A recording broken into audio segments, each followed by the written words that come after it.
Bapak Ibu yang dimuliakan Allah Ta'ala, bertabarruk, mengambil keberkahan. Sayyidina Khalid bin Walid di dalam satu peperangan tidak juga menang. Biasanya Khalid kok capek menang. Lah bertempur tak dia menang-menang. Tapi kia Khalid begitu nyopacik helm besi yang dipakainya untuk parang itu, ternyata bukan helm besi yang biasanya pakai, Pak. Heboh Khalid ke pasukannya, cari helm yang biasa umum pakai itu. Kata sahabatnya, wahai Khalid, helm kau sama saja. Kalau mati, wak mati saja. Betul, kata Khalid. Cuma di dalam helm nan biasa ambo pakai itu ada rambut Nabi nan ambo ambil, ambo lili yang di helm tu. Cari helm tu.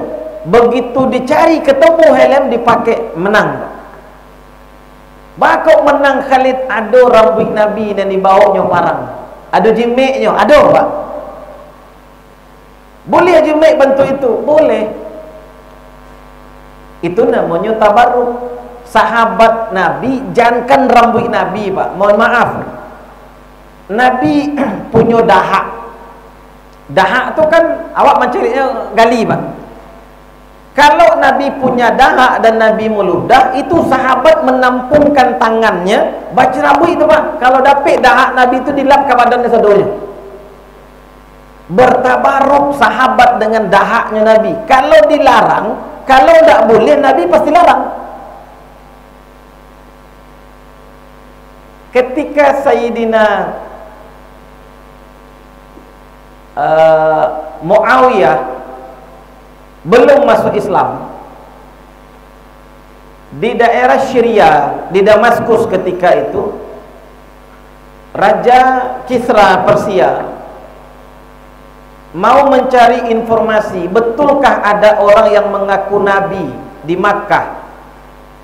Maka begitu ditanya siapa orang Makkah yang ada di sini, mohon maaf, Abu Sufyan.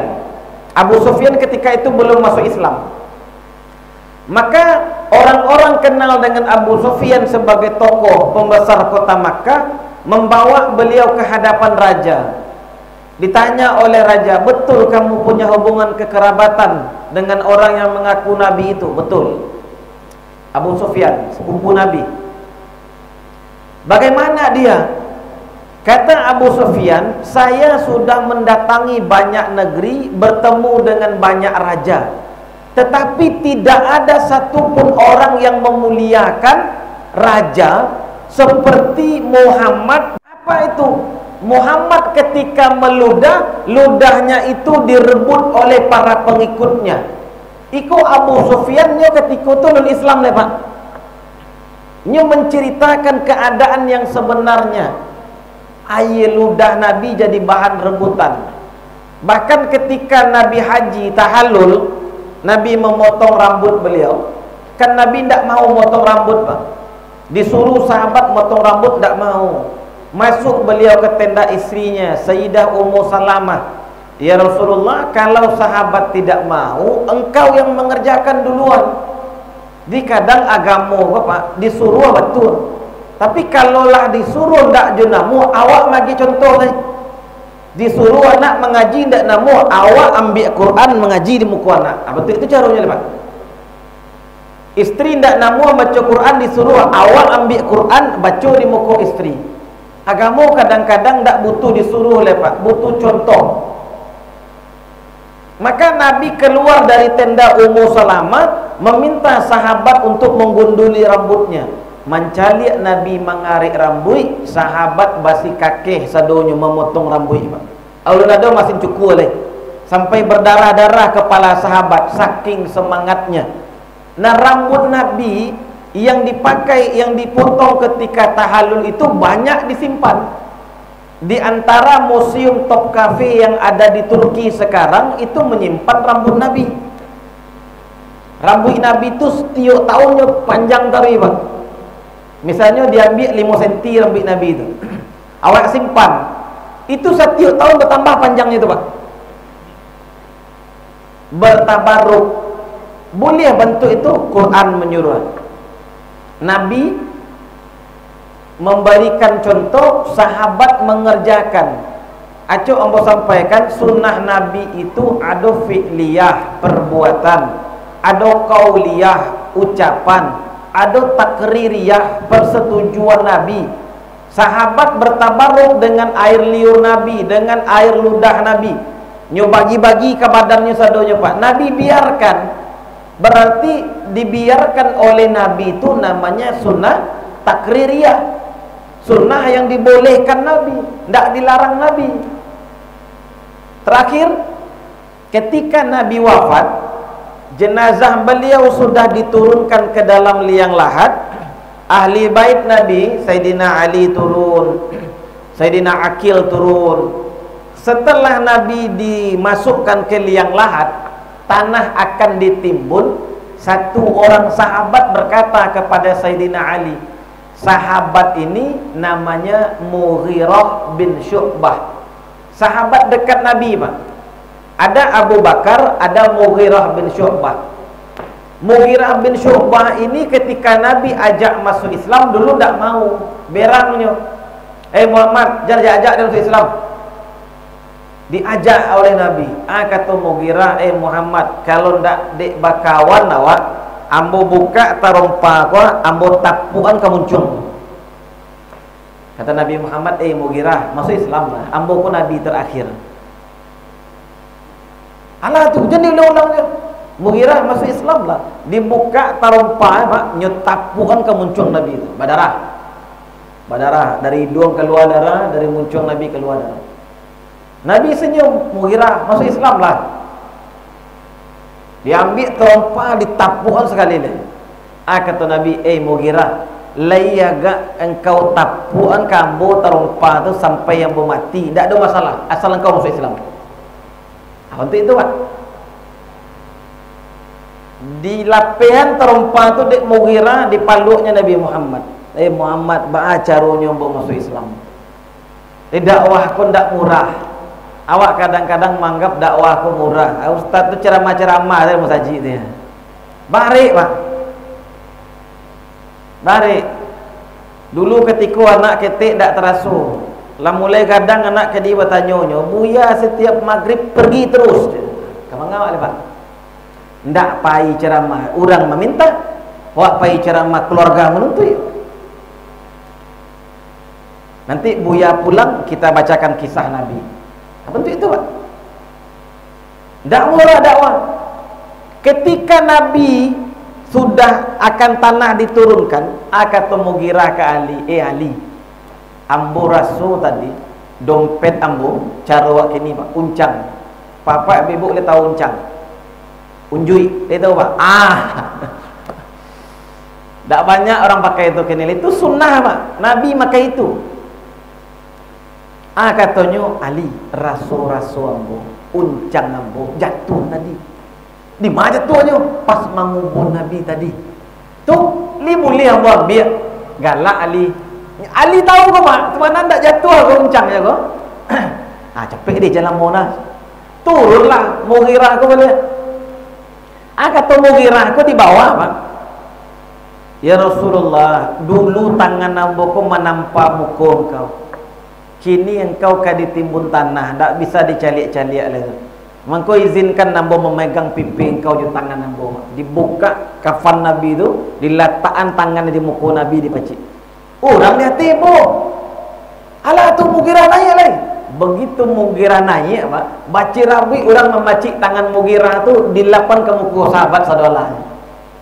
Namanya tu tabarruk. Untuk itu Pak.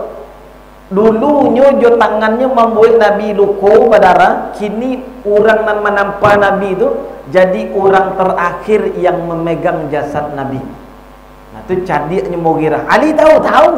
Sebenarnya kan dompet ada itu ada. Cuman caranya Pak. Di sahabat mencintai Nabi itu dengan berbagai macam cara. Ingin dakik ju Nabi, ingin dapat keberkahan Nabi, tabarruk namanya. Maka mudah-mudahan Bapak Ibu yang dimuliakan Allah Ta'ala, awak memahami tentang tabarruk. Jangan saketek-ketek di kecian syirik. Kalau orang piaman buka kadai, buka rumah makan, ada foto terletak di kadainya, di rumah makan tu. Foto siapa tu? foto Syekh tuanku Salih Kiramai. Syirik tu Ustaz? Enggak syirik, tabarruk, meletakkan foto orang soleh. Tapi kalau nyo yakini dan bagi rezeki tuanku Salih, baru syiriknya Pak. Nah, ini buat tanya, baru BK dokter syirik enggak Pak? Hah? Enggak syirik dong. Minum ube? Nah, badah ayam?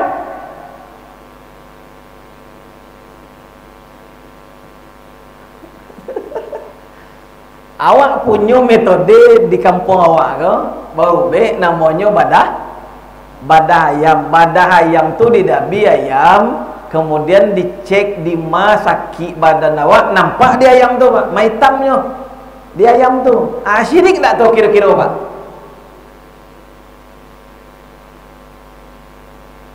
Kalau bau bek ke dokter ndak syirik, ke badah ayam ndak syirik Pak. Tapi cari tukang badah ayam dan sembayang. Ini banyak tukang badah ayam dan sembayang Pak. Ambo tahu sakit Pak Mak. Ada orang kecil lagi dah tahu Pak. Aku ndak sembayang lagi tu. Pakai jin je tu. Yang punya badah ayam dulu tu orang soleh. Di mana letak syiriknya? Yakin awak inyo nan mencegahan syirik. Yakin awak obek nan mencegahan iko syirik. Disuruh baru baik itu sunnah. Kalau rumah sakit dokternya orang Islam boleh, atau dokternya ndak Islam boleh. Dr. Franciscus Effendi Pak. Jam 3 pagi lah antri orang dekat jembatan Steba Pak. Dari mana Bu? Dari Sungai Panu. Dari mana Bu? Dari Jambi. Dari mana? Dari Aceh Pak.